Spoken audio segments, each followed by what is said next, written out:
Hey Gouldian keepers, welcome back to the House of Gouldians. So in this particular episode it turned out very different from what I originally had in mind for episode 10, in that we've had both our major shows for the year. However, unfortunately at some point the camera got switched to 8K mode, and when I came to edit the software this week it was just, my computer just wasn't strong enough to actually handle it. So unfortunately I can't bring you that footage. However, I will try and get some still photos that I can put up and show you guys some of the winning birds and that kind of thing. So yeah, the point is that we had to move everything forward. So in today's episode we're going to chat a little bit about the general sort of state of the birdroom and what's going on, and then we're going to go in depth into some information that the guys have acted on without probably realizing where the research was done or how that sort of those conclusions came about. And I'm talking specifically about why breeders pair up specific head colours, so your red to red, black to black, orange to orange. And the research for that was done by a Dr. Sarah Pike in Australia, and it's her research that has sort of permeated through the hobby, and the guys are sticking to those sort of rules, whether they know that that's where it's come from or not. So yeah, we're going to discuss in detail why it's a good idea to stick to certain head colours, and that's the sort of main education feature for today. But in terms of the birdroom in general, so you'll notice behind me that all the boxes have gone on that bank of cages. This bank they're also all on. The only difference is this particular one over here, and that's was once again a pair of first year breeders that they were a lot more successful than the others in terms of they hatched out their clutch of eggs, and the chicks were growing nicely. They were at about 6 days old when unfortunately we had load shedding and the lights went off at 6 o'clock, and as a result the chicks just didn't survive the long evening, and for whatever reason the backup light didn't come on. So yeah, it's one of those things, but like I said, I'm really not worried about it. My main sort of breeders for the year will all be your second year birds and third year birds. The first year birds, we gave them a try. They may give us some successes in round 2. In fact, I'm pretty sure they will, particularly that pair, because they were very close to it. It wasn't their fault that they had lights out a bit sooner than planned. But yeah, the rest of the birds are all rearing to go. So there's lots of activity when I switch on the lights in the morning. I can see already in a couple of the cages the cockbirds have started building nests. They literally only got their boxes 2 days ago, so they're just in the sort of early stages of building their nests at the moment. And it'll be very exciting to see all the different chicks and the whole process as they go. I will try and bring you some spy footage once that particular pair starts to breed.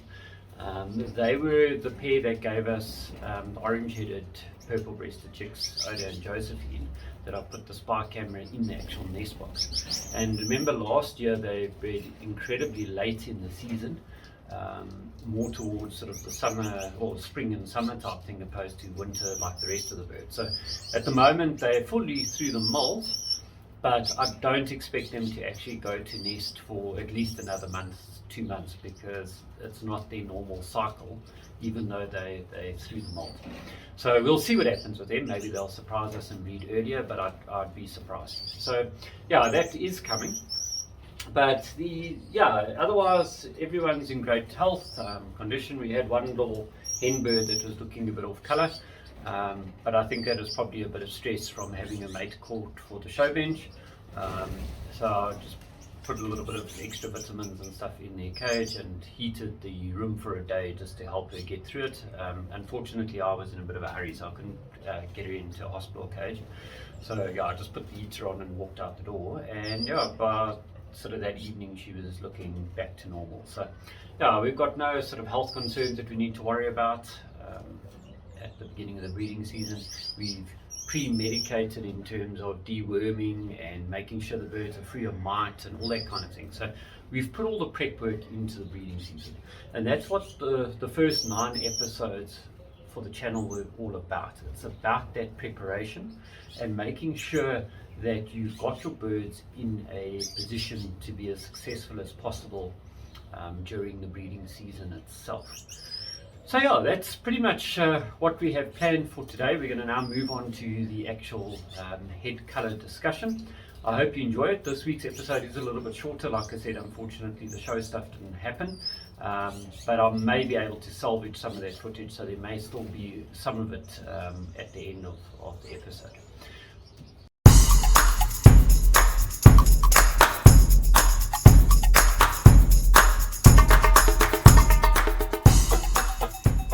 Right, so we said we're going to chat about the head colours and why breeders in Gouldian Finches generally stick to the same head colours when pairing up their birds, so black to black, red to red, orange to orange.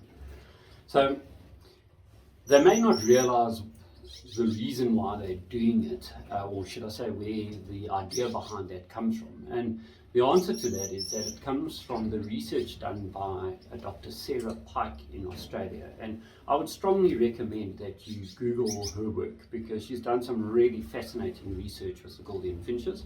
And it's her research that essentially I'm discussing today, because that's where the sort of rules around the breeding of the head colours has been developed. So all credit to Dr. Sarah Pike today.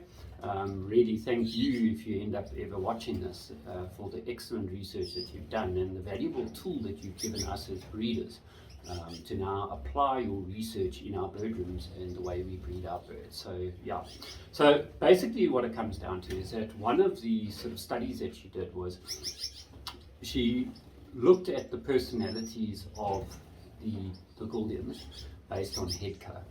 And because the red-headed birds have or were proven to have a higher plasma testosterone level, they tend to be more aggressive birds. So they will end up stealing the best nests from the black-headed birds, because the black-headed birds are a little bit more passive. But those best nests come at a cost to the bird because of the fact that they're now fighting a lot more with other Gouldians. They have a lot higher stress levels. And we know that stress, whether it be in human beings or in birds in this case, is not good for one's health. And the net effect is that the red-headed birds, their lifespan is shorter than your black-headed birds. So how is it that the black-headed birds then are dominant in the wild? There's about a 70% ratio in the wild to red-heads, and I think the orange-heads would make up about 1% of the population. And the answer is that it's probably around the fact that because they live longer, they tend to have that extra season that they can then be productive in, and as a result they're breeding more birds on average, and the fact that they live longer, it makes sense that there would be more around in the wild. Now, that's important to us as Gouldian breeders, because we need to know that if we go and pair up birds in an aviary environment and you're mixing head colours in your aviary, you're going to have higher stress levels in the birds, because now your red-headed birds are going to fight for the dominant or the top spots in the aviary, and they're going to push the black-headed birds out. Now, a cage full of black-headed birds, you're still going to get squabbles happening over dominance, but at least it's going to be kept to a minimum. So yeah, that's the kind of one aspect of it. But in a bird room, that doesn't really make a difference, because you're putting two birds in a cage, so who cares if one bird is slightly more aggressive than the other? Well, it does make a difference in that they also found that if you mix the pairs, there's a genetic incompatibility that results in a far higher mortality rate amongst the mixed offspring. So, in other words, a blackhead to a redheaded pairing. The babies just didn't survive as well. And what Dr. Pike then went on to research and prove was that the hen birds are then able, through various mechanisms, and some of which is still being researched, but they were able to then control that more cockbirds would be produced than hen birds. And the reason being is that cockbirds overall tend to survive better than your hens. So they have a longer life expectancy, a cockbird. And the bias towards cocks from a mixed pairing, Dr. Pike proved, was actually very high, where 4 out of 5 birds would essentially be cocks, and 1 being a hen. And that's quite a substantial difference. So as a breeder, we don't want an imbalance between cocks and hens from our offspring, because it then makes it very difficult to sort of find hen birds to breed with. So that's one of the major reasons why people stick to the same head pairings, is because they don't want that imbalance. But how did she actually prove it? Because a lot of people have theories on why things are the way they are. But you must remember, this is coming from a scientist. So the scientific research that was done is that they actually paired 100 birds, and of each head colour, so 100 red and 100 black. And the first round, the first time they bred them, they kept to the same head colours, and the split between hens and cocks was roughly even. They then repaired them, but this time they mixed all the pairs, and they found that that imbalance then occurred. So the bias of 4 to 1 then came to the forefront with the mixed pairings. So now we know that it's backed by scientific research and evidence. So that's basically, in a nutshell, why we stick to the same head colours. What was interesting about it, they then took it a step further, because they wanted to know, well, is it a genetic mix that's causing that, or is it something that the hen can control in some way? Because obviously that then leads to further research. And what they found is that if they then coloured the red-headed birds and made them blackheads, and then bred them, so they dyed their feathers, in other words, they actually found that then that bias towards cockbirds never happened. So then the hens bred the usual 50-50. And that's really interesting, because it then proves that the hens breed out more cocks than hens. And they believe that it's got something to do with the hormones that are produced from the stress in the hen's body when she can't find a compatible mate. And that is the sort of mechanism. But there's still a lot of research being done, and that's why I say really look up Dr. Sarah Park's work, because it's fascinating to read the research that she's doing. And like I said, a huge thank you to her and her colleagues, because it's really is groundbreaking stuff that they're working on.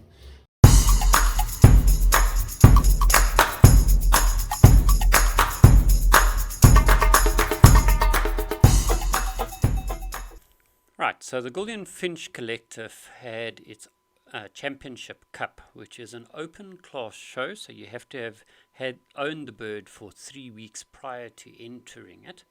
But it doesn't necessarily have to be a bird that you've rung yourself, so it doesn't have to be breeder's rung, and it doesn't therefore need the club rings and all the rest of it. Yeah, so the first bird that we have is a yellow rump edge, which is a mutation unique to South Africa, although it's soon to be launched in Europe.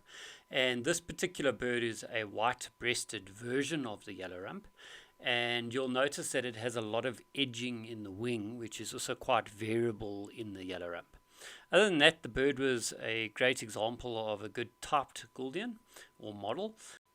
Next up, we have a bird owned by Colin and Amanda. And this particular bird took the best lilac breast on show. It was an incredibly light lilac breasted bird, but it was a lilac, and you could tell by looking under the chin. So the white under the chin was pure white, whereas the breast had that definite lilac hue. And then it also took the best yellow series bird on the show. The next bird is a red-headed white-breasted hen. This particular bird took the best white breast on show, as well as the reserve runner-up, which is the third best bird overall. What made this bird particularly good was the brightness in the hen's colour. So if you look in the photo, you can already see by the yellow how bright it was. And if this bird had had a blue collar and a pintail, you would definitely think by the colouring that it was a cockbird. but in actual fact it was a hen. So a particularly nice example of a strongly coloured hen. So yeah, that was the third best bird on show and the best white-breasted bird on show. So this particular bird was a normal black-headed hen. Unfortunately, the photo really just doesn't do this bird justice. She was a truly magnificent bird. She took the runner-up to best bird on show, so in other words, second place overall. The best opposite sex, so the best of all the hen birds, and then she also took the best wild type Gouldian on show. And all three of those awards are very prestigious awards, as they're big classes, and yeah, it's really a testimony to the class of this particular bird. And the breeder, Fred, is well renowned for producing superb wild type Gouldians in this country. So yeah, it was great to see a bird of this class in a wild type bird. Then the final bird for today from the show that I managed to get a photo of is the winner overall. So this was a blue-backed, black-headed, purple-breasted Gouldian owned by Johnny, and it was truly a superb example of a blue Gouldian finch. It had great position on perch, great type or model, a good head, a nice clean beak and feet and claws and all of that, nice long pin feather in terms of the tail, and yeah, it was just an absolute ideal blue-backed Gouldian finch. So well deserved for that particular bird in terms of winning the show overall. And that brings us to the end of the show. Unfortunately, the GFS show, which was the other show that I had taken a bit of footage of, it was all video footage, so I didn't have any still photos. Perhaps if some of the committee members or members that were at the show have some photos, then I can bring that to you in a future episode. But yeah, I'll see what I can do about that. But also, it was incredible to see the quality of birds on their show as well. And yeah, that was a nice big show as well. So yeah, if anyone does have footage of that particular show that they would like me to put on the channel, I'd be really pleased if they would forward that to me. But yeah, it was two fantastic shows, 1 week straight after the other, and I thoroughly enjoyed taking part in both of them. So yeah, that's it for today.